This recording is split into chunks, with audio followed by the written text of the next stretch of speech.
Hi everyone, welcome back to Kat's Book Corner, where we talk about all things book and bookish. Yeah, I know this is a little late. I planned on doing this a couple days ago, but I was busy, so I couldn't really get to it. And it also was a little late with the theme. It's kind of Valentine's Day themed, which I'm okay with because I love romance and books and stuff, so it's like, let's keep talking about it. But I'm going over my top, well, technically 13, but really 10 book couples that I love. Most of these will sort of be familiar if you know me and know what books are my favorites and which books made their on my list of book love interest, which I shared last year. Some of them shouldn't be a surprise, though. Some might, but let's get into it. Starting with number 13, and I don't know if they officially count as a couple because we all know it's not going to end the way we want it to. It's Kaz Breaker and Ninja Gaffa from Six of Crows, and we all know I brought Cooker Kingdom, and it's just they so clearly both love each other. But they both have too many issues for them to actually get together. And it's so heartbreaking. But, technically they're not together. So I put them at the very bottom, even though they aren't some of my favorite characters. But I had to put them at the bottom because technically they're not together. They both may want to be together, but they're not. And it's just... it's so sad and so heartbreaking that they're not together, even though they both want it, but they both can't do it because they both have intimacy issues. And it's just I know it's not going to end well. I know it's not going to end completely happy, which is why I've put off reading Crooked Kingdom for the longest time, because I know it's not going to end the way I want it to. So I sort of just kind of put it off because I really don't want to see it that way. But I can live in my imagination where they're together, and it's just... I hate it. I hate it so much because they're perfect for each other. They're able to curb each other's impulses, and it's just... it's so I need them to get together, but I know they don't.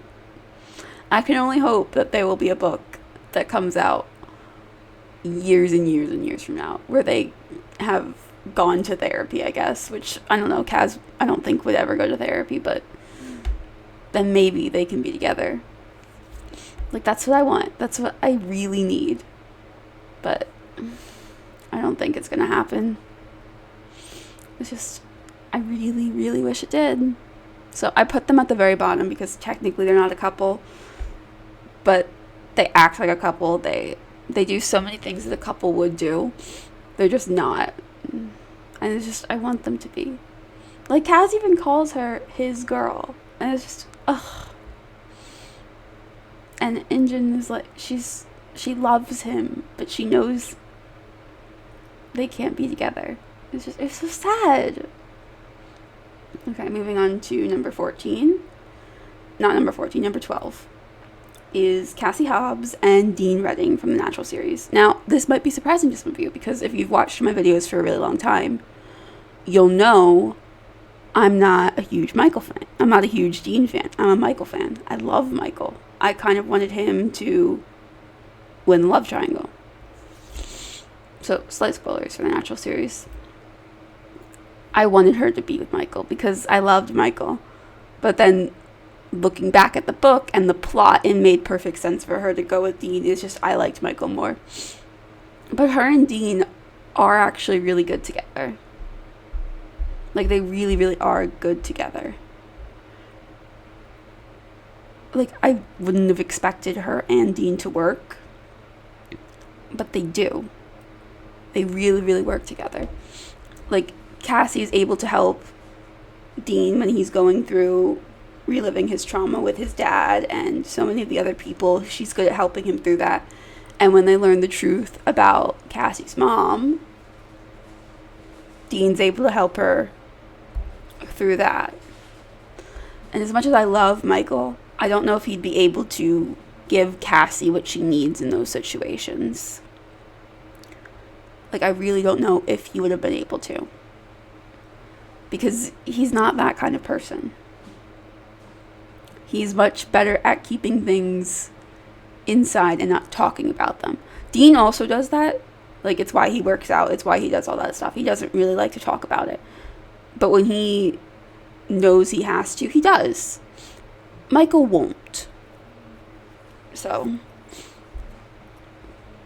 there is that. It's just, they are perfect for each other. And I'm happy Michael has happy ending as well. But, like, Dean and Cassie are pretty much perfect together. They're both profilers. They both understand awful things. They, even when they're profiling, they sort of match each other. Because of Dean's past, he'll always profile as the killer. And Cassie, because of hers, she'll always profile as the victim. And it's just, I don't know, it's really, really interesting that the way they're able to work together and sort of like bounce off each other, because it works. And I didn't really expect that to work as well as it did. But I really like them together. But they're not the top, because if she got with Michael, it would have been higher, but she's not with Michael, so it's a little lower, but they work, and I like it. Okay, number 11. I haven't talked about this book quite a bit, but they are Rosalind Lang and Orion Hung from Foul Lady Fortune. As I said before, I didn't really plan on liking this book. It's completely out of my genres, which I like to read. It's realistic with a little bit of, like, mythical, because Rosalind has a serum in her that makes her unable to age, so she's kind of just stuck there. And she gets partnered with Orion to be, like, in a fake marriage, which is just adorable, because they're able to, like, just bounce off each other so easily. I mean, I don't think hate each other in the beginning, they just dislike each other. And it's really, really funny. And then them falling slowly but surely in love. Like, they become, like, besties first. Like, they become best friends first. And then they slowly realize, wait, I'm in love with this person. And then Orion has his whole past. So, we don't really know what's going on because of that. And then he gets the whole, slight spoiler, if you know I'm going to make a kind of joke I made about in that video. But if you understand this joke, it might spoil the book. So his kind of Winter Soldiery thing that happens. And it's just... And then how that ends. And Rosalind being like, well, I have to find him. I love him. It's so sweet. And it's so, like... It's just perfect. And Orion, I think he fell first. Because he was, like, attracted to her, like, almost immediately. He was like, I kind of like her. And then, like, it slowly but surely built into, oh my gosh, I'm in love with her. I have to protect her. I have to make sure that she is safe. And then him being able to fight the Winter Soldiery stuff, even for just a minute, is just, like... Okay, I'm going to talk about the Vampire Diaries, and I haven't talked about the Vampire Diaries, like, ever, so I'm a Vampire Diaries fan. Let's just start there. I like Damon and Elena. I do. Even though I don't like Elena as much. I like Damon.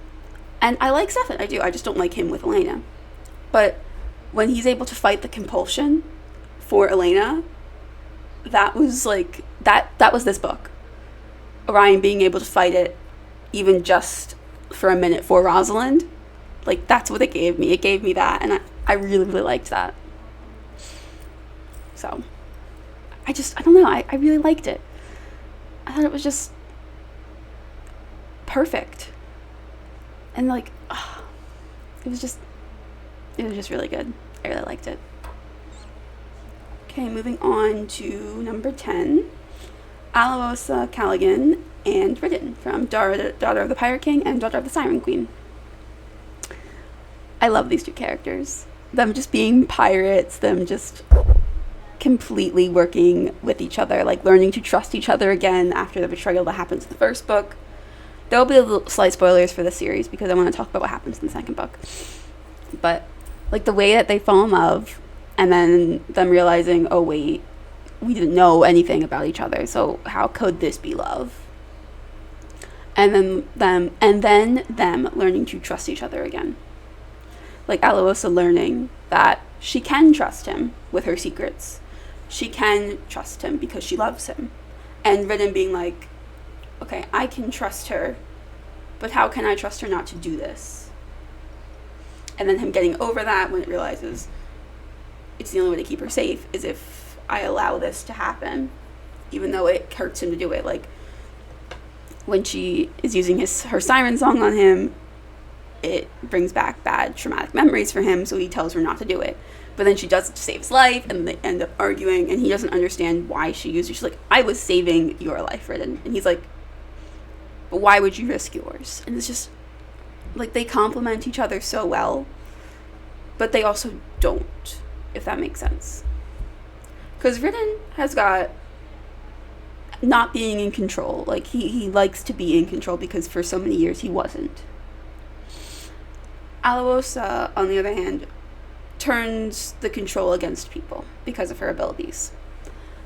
And they have to learn how to basically coexist with that.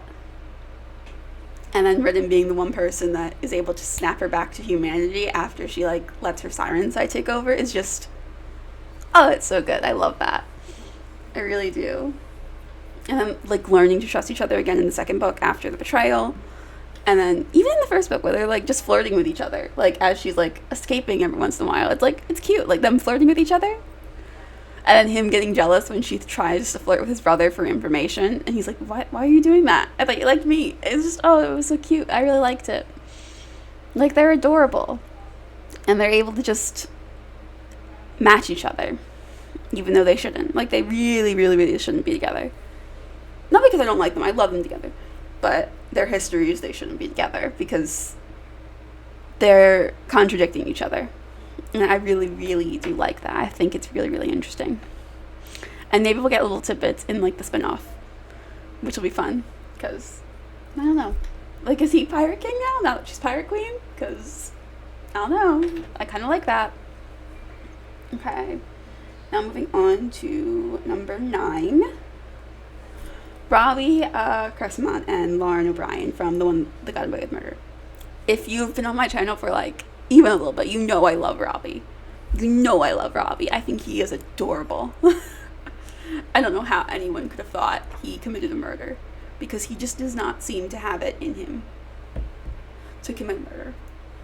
Like, he is adorable, and he is just wanting to make sure that she's okay. Like, when she lies because she found evidence that seems like he might have committed the murder. This happens in the first chapter, so this isn't really a spoiler. But, like, when she finds that, she's like, oh my gosh, this guy might actually be a murderer. Because Lauren moves to town, she's new, she doesn't know that this guy is, well, going to be a murderer. So, what do? She hides in her room at, like, the vacation spot they're at, saying, oh, I'm on my period, I can't go out with you. And he's like, oh, that's fine. And, like, outside her door, he, like, puts pads and chocolate and, like, a heating pad. He's like, I hope you feel better. And it's adorable. Like, it is really, really adorable, and I love it so much. And Lauren, she also has a very traumatic backstory. It's why they moved here in the first place. And it's just, and her learning that she can trust Robbie after, like, the doubts that he was a murderer, which, fine. You can have doubts about that, fine. I don't love her as much as Robbie. She's not even on my book love interest for the girls, but Robbie is, because I love him. But, like, they work together really well because they both are able to help overcome each other's traumas. Like, because Lauren technically is guilty of something, it was, in my opinion, completely valid for her to do what she did. because of everything else, although it did result in something traumatic happening to her ex-boyfriend, which wasn't valid, I don't think. It really, really wasn't. He didn't do anything. But what she did was completely valid. And Robbie, like, having to work with her through that and, like, being like, I'm not a murderer, but this has happened. So, like, them just, like, coming together and being able to help each other through, like, the traumatic things. Like, because something else traumatic happens to Robbie later in the book. I'm not going to say what it is, but, like, something happens to him. And he has to, like, work through that. And Lauren helps him. And it's just, they are really, really good for each other. And I really, really do like that. It's just, I don't know, they just work. Okay, moving on to the next one, which is number 8. Nate Macaulay and Brian Rojas from One of Us is Lying. As I've said before, this book feels real to me. Like, it deals with real issues that real people have in the real world, and it's realistic fiction. Like, theoretically, this could happen. Theoretically. Which, I love it and hate it for that, because I don't like reading about real things in books, because I like escapism. It's why I read what I read, because I like escapism. So, them, like, coming together over this traumatic incident, I can say what it is because it happens in, like, the first chapter. Simon dies in a room that 4 people are in, their detention room, and everyone thinks that they did it. They have, like, the super athlete, they have, like, the popular girl, they have the smart girl, and they have the criminal, which is Nate. Like, he's a criminal, he sold drugs. He's done other things like that. He's on probation. And, like, Browen and Nate, they get to talking. And because they both see, like, we're both innocent because we both didn't see anything happen. Like, they fully trust each other, which is completely valid. Like, Brian, even when Nate is suspected and arrested, she's like, no, he didn't do it. Like, she knows he didn't do it. And I really, really like that. Like, she trusts him. And it's nice. And, like, them, like, growing together, like, into a relationship. Like, first they just become friends. Like, they're talking on, like, their burner phones together, like, watching movies. And it's just, it's cute. And it grows into a relationship. And then Nate's, like, because he's got so much, like, self-doubt issues, he's like, once she's not, like, not convicted, but suspected of a murder, is she still going to want to be with me? Because she's, like, in a completely different social standing than me. And Brian also thinks about that, but she's like, but I kind of want to be with him. And then they go on the, like, they break up, they get back together, they break up, they get back together. Which normally I would hate. Normally I would, because normally I, like, if you're broken up, stay broken up, unless there's, like, a good reason. And I don't think Nate really had a good reason for breaking up with her. But, like, the way that they were able to reconcile, because it's Nate's fault why they break up, because he's the one who breaks up with her, because he's like, well, you don't want to be with a murderer, even though he's not. You don't want to be with me, even though she does. He's not taking into account what she wants, because he thinks he knows what's best. I mean, he doesn't, but I get where he's coming from based on his history. So I get where he's coming from. It's just, and the way that they fight for each other, like, even though Nate doesn't think Brian will be with him, he still fights for her, and vice versa for Brian. And, like, them getting back together at the end in the epilogue is so sweet, and I hope they stay together in the other books, like, because they need to be, because they are just adorable and perfect, and I love them. Okay, moving on to number 7, Alex Claremont Diaz and Prince Henry from Red, Vine, Royal Blue. This is one of my first romances that I read. It's about the Prince of Wales and the first son of the United States. And, like, them hating each other and then starting, like, a friendship together, and then that growing into, like, the romance. It's adorable. And, like, they're perfect for each other because they both understand the pressure of people, like, being in the public light. They understand that pressure with each other. And then they also understand that they want to be their own people even though they can't be. And then, even when, like, because I think the way that they broke up works. because Henry was scared. So that's why they broke up. And then them getting outed and them having to like support each other together is just, it was so good for them to just support each other, like from across the ocean. It's just I like the way their romance worked, like over emails, over texts, over like all of that. Like you even get all that like mixed media in the book, which was like really nice. I really liked that. And then coming to terms what it means to be who they are, even if they're in the public light. And even I think the movie did a alright job. I like the book a lot more than the movie, but I think the movie did an alright job, like kind of showcasing these themes and making sure the romance was basically front and center, because that is the plot. The plot is the romance. Like, I thought they did a good job with that. Just the way that they were able to, like, start the romance was nice. Because they hated each other in the beginning. Well, actually, I don't know if hate is the right word. Disliked. They disliked each other in the beginning. And then they had an incident which resulted in them being like, we gotta fix this, because we can't have it seem like these two political figures are beefing with each other. So they like fake a friendship online, and it grows into a real friendship, and then it turns into a romance, which is just, it's so sweet and happy and adorable. And I never read happy books. Like, this was such a good, feel good happy book, and I don't read them normally, so it was nice to like finally read one like that. It was really needed. Moving on to number 6. Josh Hammond and Ali Capolini from Lights Out. I loved this book. This book was really good. And the way their relationship starts with him being a stalker, just stalking her, going in her house.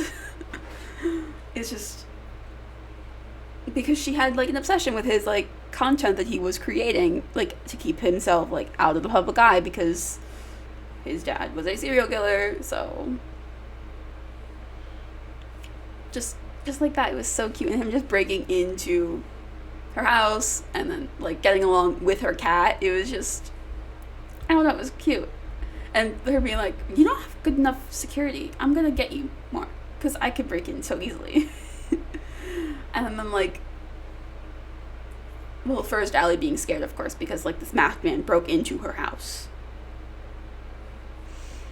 And then like them learning that no, I like you. And then she likes him too, and then they get along. And then they have like their issues because, well, number one, someone else breaks into Allie's house and tries to hurt her, and it ends up with him being dead. And then Allie has to be like, we gotta get rid of the body, I know some people who can help. And Josh being like, how do you know those people? And him like being a little on the fence about that, and him having to like basically pay up with a deal. And then later her going to his house and finding out that his father was a serial killer. And then she tries to leave because she's like, oh my gosh, I got into bed with the wrong person. But then one of Josh's friends sits her down and explains everything. And then she stays. Like, she stays. Because she loves him. She's like, he's not his father. He would have done something already. But I love him. I need to stay. I will hear what he has to say from him. Like, she trusts him. As soon as, like, she's able to, like, fully think it through and be like, wait, I love him. He loves me. Let's just have a conversation. Let's not just have a complete misunderstanding of everything, which I would have hated. If they did the whole misunderstanding thing and she left, I would have hated this book. It probably would have been so much lower than a 5-star, because this was a 5-star for me. But if they did that, it would have been so much lower. But they didn't, and I really liked that they didn't, because they were able to just have a conversation, which so many people in books need to sit down and have a conversation, because it needs to happen. And they do, and they're able to work it out, and then they have a happy relationship, and at the end they get engaged, and it's really cute, and I really like it. So, Okay, moving on to number 5. Shannon Lynch and Johnny Kavanaugh from Binding 13. Now, I was a little unsure as if to put them in here because, one, technically they're not a couple yet. Technically. They kissed at the end of the first book. And they have both liked each other from, like, the second chapter in the first book. So, technically, they're not fully together yet. I mean, I know they will because I know the series ends with them, not ends, but, like, continues with them together. So I know they get together. But I was unsure to put them there. So I just put them here because, well, they're basically a couple. They're just not to each other a couple yet, if that makes sense. But they're just able to help each other. And it's so, so sweet that they're able to help each other because Shannon has the terrible, terrible situation at her house. The terrible family situation she has. It's so bad. And Johnny has, like, this basically career-ending injury that he doesn't want to talk about and doesn't want to get help for and doesn't want to rest because he's like, if I stop, I could lose everything. And they're like, and he's trying, and Shannon's trying to point out to him, if you don't, you will also lose it. But he just doesn't understand it until, like, the ending happens and he hurts him way more than it ever would have been if he just rested it. So, I guess slight spoilers. But, like, them just being able to talk to each other and be honest with each other because they're able to do that, even though Shannon is scared of actually admitting what's happening to her at her home. By who it's happening to her by is just, it's awful. And Johnny, like, fully accepting her. And her, like, accepting Johnny. And then just, like, being together. Like, it works. Like, him wanting to hang out with her. And she's got, like, such a history of bullying that she's like, why does he? And, like, he does. And, like, they actually care for each other. And it's just... And then Johnny's friends, like, pushing him towards her. Like, we know you like her. Go see her. And, like, at the hospital at the end, like, Gipsy being like, come on, Shannon. Like, you need to come to the hospital. You need to see him. And she's like, okay. And it's just, it's so, so heartwarming, this relationship that they have. Even against all the trauma they've both been through. It's just, I love it so much. And I can't wait to read the second book to get more of this relationship because I really, really do like it.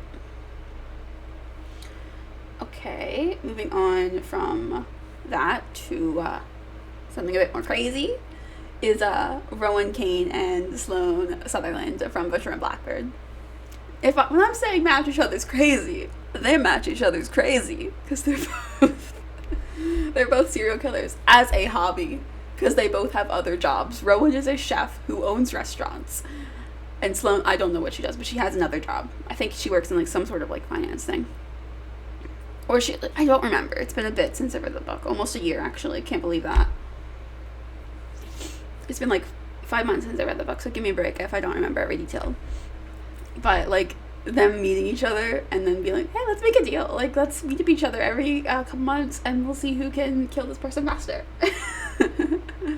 It's so, so cute. And then he's the butcher and she's very, like, fine-tuned about who and how she kills. And it's very, very interesting.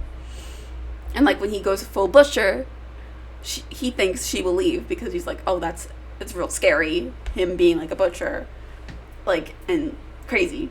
And she's like, I'm not gonna leave, I'm gonna stay.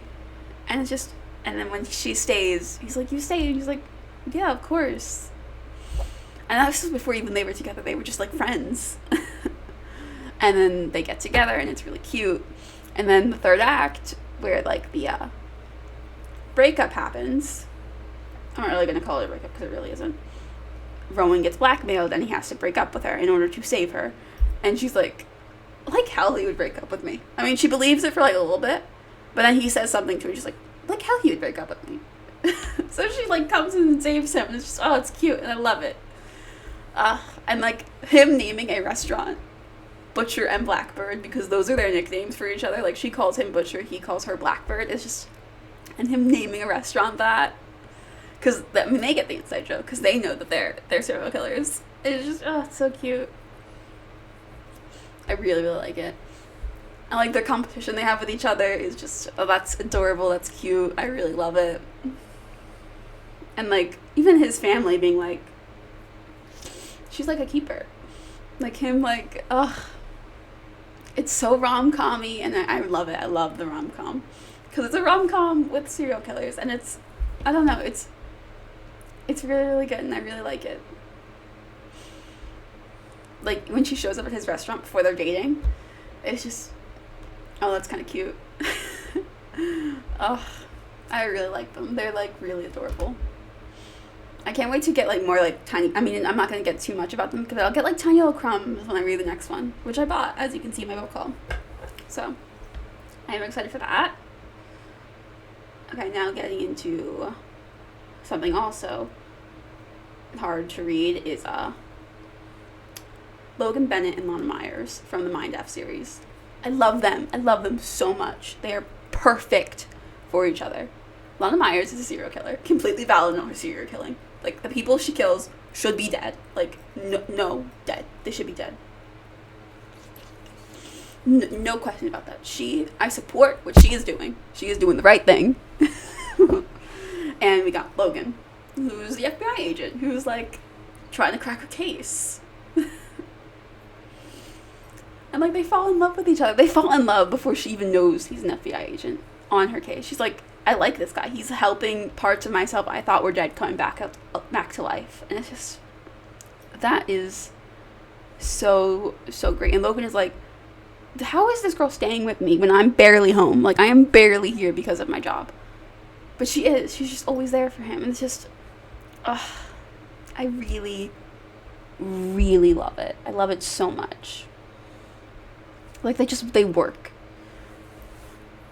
And then when he finds out the truth, he does what I expected. Like, I expected him to be he wasn't heartbroken. He was just thinking she was crazy. Which, normally I don't like it when someone thinks another person's crazy when they're not crazy.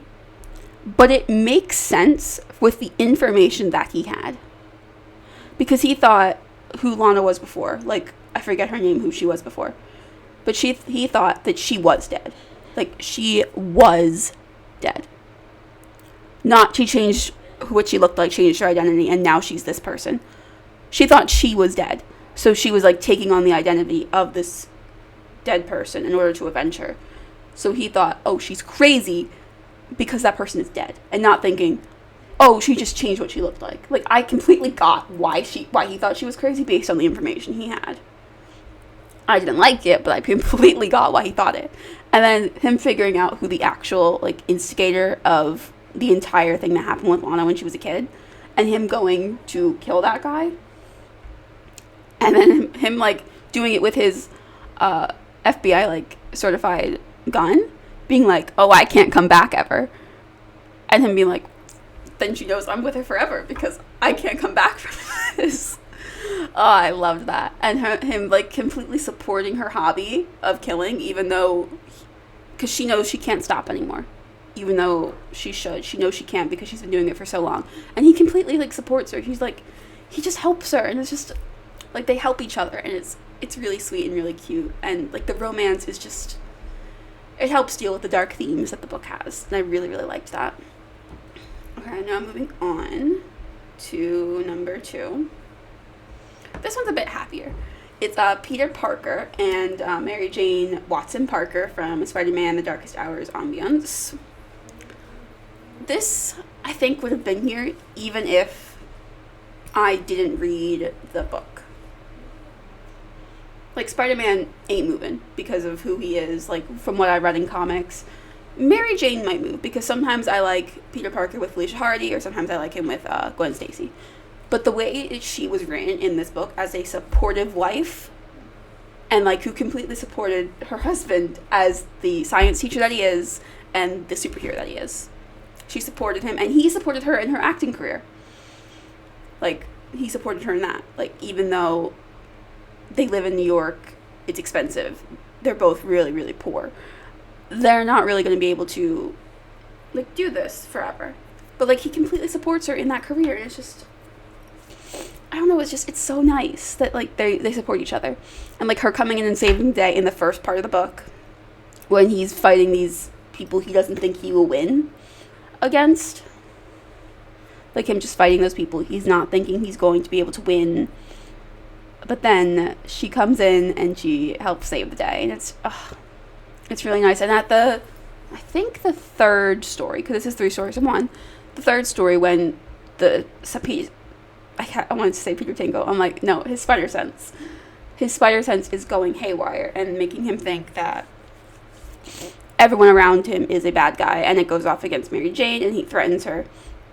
Because it's happened before. Mary Jane has been replaced with a clone before. Like, that has happened. Like, it's completely valid as to why he would threaten her. It's just not right that he did. He did it with Aunt May, too. He does something that is able to redeem that. I mean, he always will because he's Spider-Man. But Mary Jane is like, this isn't my husband. I'm going to out and I'm going to save him because I love him. And it's just, that is just perfect for them to, like, be able to be in a relationship together. Like, they both know at times their partner isn't going to be at their best, and they still love them anyway. And it's just, the way this version of Mary Jane was written, I really, really, really loved. I pretty much love any version of Peter Parker when he's written because he's my favorite superhero, so. But the way this version of Mary Jane was written, she was perfect. She was amazing. She's fully supported him, and it was great.